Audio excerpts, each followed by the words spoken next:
ધોરણ 7ના વાલા વિદ્યાર્થી મિત્રો, આપ સર્વેનું આપણી ચેનલ સ્ટડી ટાઈમમાં હાર્દિક સ્વાગત છે. વિદ્યાર્થી મિત્રો, આજે આપણે ધોરણ 7 વિષય છે ગુજરાતી દ્વિતીય સત્રાંત કસોટી 2023-24ની અંદર જે તમારું વાર્ષિક પરીક્ષાનું જે પેપર છે એ પેપરનું આપણે સંપૂર્ણપણે સોલ્યુશન કરીશું.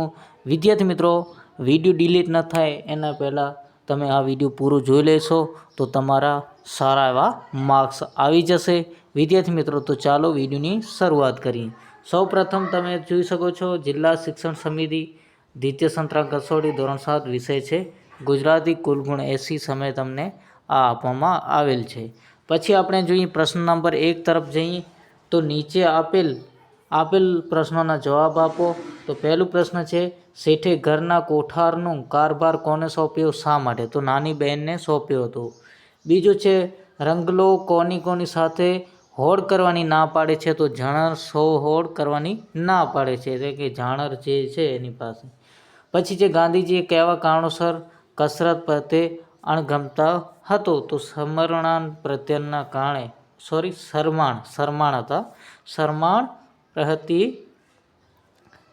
નહીં, અહીંયા શું આવશે? પ્રત્યેના કારણે આવશે. પછી આપણે જોઈએ પ્રશ્ન નંબર 2 પર જઈએ તો ગ્રામ માતા કાવ્યમાં આલેખાયેલું હેમંત ઋતુનું વર્ણન કરો. અને બીજો પ્રશ્ન છે, અગરબત્તીની જેમ અન્યના જીવનને સુવાસિત કરવામાં તમે શું શું કરી શકો? તો બીજાને મદદ કરવાનો પ્રયત્ન કરશું, અને કોઈ મનુષ્યને ઉપયોગના કામ કરવું.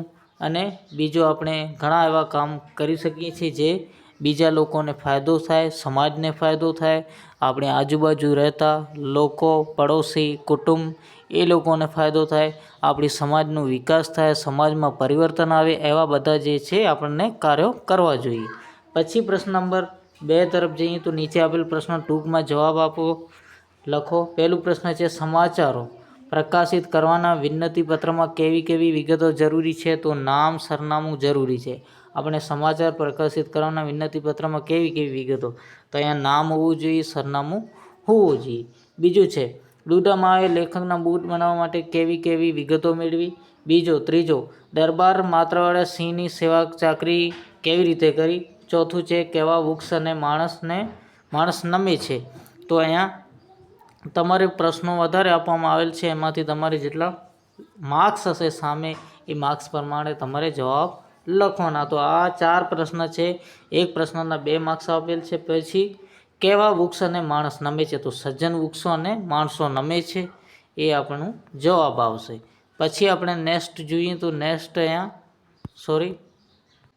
અહીંયા પ્રશ્ન નંબર આપણે નીચે આપેલ જે પ્રશ્ન નંબર 2 એ આવી ગયો. બમાં જોઈશું તો પહેલું છે, કવિ કેવા શૂરવીરને શાબાશી આપી છે? જે દેશ માટે લડે છે, અને જે દેશ માટે લડે છે એને એ કવિ જે છે તે શૂરવીરોને શાબાશી આપે છે. બીજું છે, સવારની પ્રકૃતિના કયા તત્વો ઉપર અસર થઈ શકે? તો સવારથી ફૂલો, પહાણી વગેરે જે છે એના ઉપર અસર પડી શકે છે. પછી છે, સંત અને અગરબત્તીનો મહિમા શા માટે ગવાયો છે? તો બંને બીજાના જીવનને જગાડે છે, તે કરે છે પોતાનું જીવને બળીને જીવનને જગાડે છે. ચોથું પ્રશ્ન છે, સવારને સોના જેવી શા માટે કહેવામાં આવે છે? તો સવાર વાતાવરણ સૂર્યના થોડી પ્રકાશિત સોના જેવી લાગે તેથી કહેવામાં આવે છે. પછી નીચે પ્રશ્ન નંબર 3 છે, કાવ્ય પંક્તિનો ભાવાર્થ લખવાનું છે તમારે. પછી નીચે પ્રશ્ન આપણે જોઈએ તો પરિસ્થિતિ તમે શું કરશો? અનુમાન કરી લખીએ. તમે પ્રવાસમાં ગયા છો, તમે તમારા શિક્ષકો અને શાળાના બાળકો વિખૂટી પડી જાઓ ત્યારે તમે શું કરશો? પછી અહીંયા કોષ્ટક છે, તો અહીંયા કોષ્ટક પરથી પ્રશ્નો તમારે પૂછવામાં આવેલ છે. તો આપણે જોઈએ, ચાલો કોષ્ટક ઉપરથી પ્રશ્ન. પહેલું પ્રશ્ન છે, કયા શહેરોમાં ચંદ્રોદયનો સમય સરખો છે? તો આપણે ચંદ્રોદય ક્યાં છે? ચંદ્રોદયનો સમય જે છે સરખો છે. તો અહીંયા આપણે જોઈ લઈએ કયો આવશે. તો અહીંયા વિદ્યાર્થી મિત્રો કયા શહેરો હોય? તો અહીંયા આવશે 9. અહીંયા આપણે જોઈએ તો શહેર પહેલો આવે છે, કયો આવે છે? અહીંયા 1 મિનિટ,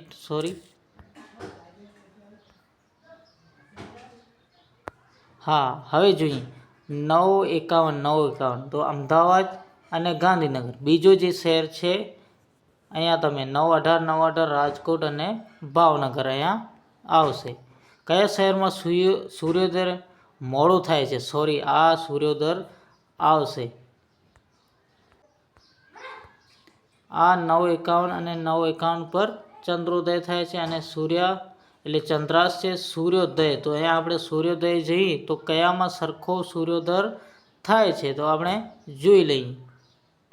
તો અહીંયા સૂર્યોદય પ્રશ્ન છે જે છે કયા શહેરોમાં સૂર્યોદય મોડો થાય છે? તો અહીંયા 6:15, 6:20, 6:25 અને 6:18. તો અહીંયા 6:25 અને 6:20 ભાવનગર, ગાંધીનગર અને અમદાવાદ. 6:18 અને 6:15 સૌથી વહેલું જે છે સૂર્યોદય રાજકોટની અંદર થાય છે. પછી આપણે નેક્સ્ટ જોઈએ તો નેક્સ્ટ પ્રશ્ન, ત્રીજો પ્રશ્ન છે તો 7:14 એટલે કે 7:14 કલાકે કઈ ઘટના કયા શહેરોમાં બને છે? તો 7:14 અહીંયા આવી ગઈ એક, અને 7:14 કઈ ઘટના? સૂર્યાસ્તનો સમય જે છે અમદાવાદ અને ભાવનગરમાં થાય છે. પછી રાજકોટ શહેરમાં કઈ ઘટના સૌથી મોડી થશે?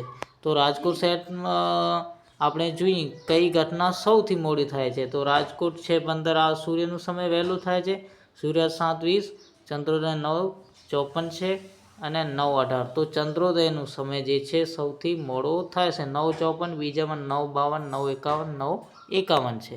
તો આ જવાબ આવશે. પછી સવાર સૂર્યોદય, રાત શું થાય? તો સૂર્યોદય થાય તો રાત શું થશે? ચંદ્રાસ્ત કે ચંદ્રોદય શું આવશે? સૂર્યોદય અને ચંદ્રોદય. તો અહીંયા આવશે ચંદ્રોદય. પછી આપણે નેક્સ્ટ પ્રશ્ન જોઈએ. નીચેના જવાબો આપવાના છે. આ તમારા પ્રશ્નો મોટા છે તો તમે માતૃ પ્રેમ ઉપર નિબંધ તમારે લખવાનું છે. પછી આ ફકરો છે એમાંથી આપણે પ્રશ્નો જોઈએ તો આ ફકરો તમે વાંચી લો અને પ્રશ્નો પણ અહીંયા તમારે લખેલ છે. પછી આપણે વ્યાકરણ વિભાગ જે છે એના ઉપર જઈએ તો વ્યાકરણમાં આપણે જોઈ લઈએ તો પ્રશ્ન નંબર 9 છે શબ્દકોશ ક્રમમાં ગોઠવો. ત્રીજા ક્રમે કયો શબ્દ આવશે? તો મજબૂત, ઇસ્લામ, અરબી અને સંસ્કૃત. તો મજબૂત જે છે ત્રીજા ક્રમે આવશે. પછી આપણે 600 શબ્દનો અર્થ આપી વાક્ય પ્રયોગ કરવાનું છે તો પ્રસાધનવાળા શબ્દો. તો અહીંયા આવશે વાસ, માસ અને વાસ. પછી ચોથું પ્રશ્ન છે શબ્દ સમૂહ માટે એક શબ્દ સમૂહ છે કશું જાણવા કે કશું કામ કરવા ઉતાવળું.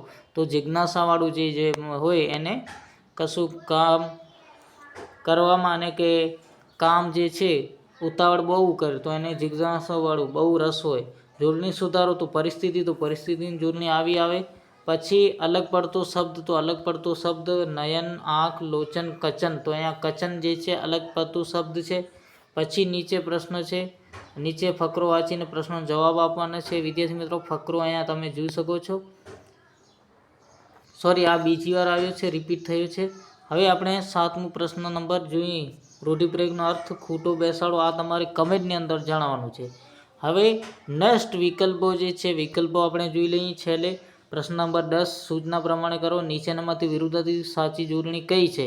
તો અહીંયા આવશે વિદ્યાર્થી મિત્રો કબૂર મજૂર. તો આ આવશે. બીજું છે વિશેષણ શોધીને લખો. તો મને અતિશય દુઃખ થયું. તો કહેવું વિશેષણનું મતલબ જેના ઉપર ભાર રાખવામાં આવે. અતિશય દુઃખ તો થયો પણ કેવું થયું? અતિશય. તો આ વિશેષણ આવશે. વાક્યનું પ્રકાર ઓળખો. કેવું વિરાટ પર્વત છે. ઓ કેવું વિરાટ. તો ઉણાર વાક્ય જે છે એ આ છે. પછી દશક સર્વનમાં શોધવાનું છે. તો રોહિત આ દિશામાં ગયો. કઈ દિશામાં? તો આ આવશે.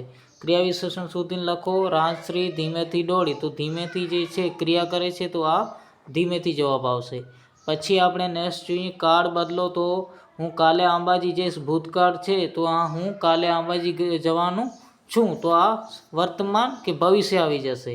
સોરી, ભવિષ્ય કાળ આવશે કેમ કે હું કાલે જઈશ, આજે નહીં. હું કાલે ગયો તો ભૂતકાળ જે છે આપણે ભવિષ્યમાં ફેરવ્યું છે. ક્રિયાપદનો પ્રકાર રાજકુમાર બેઠો.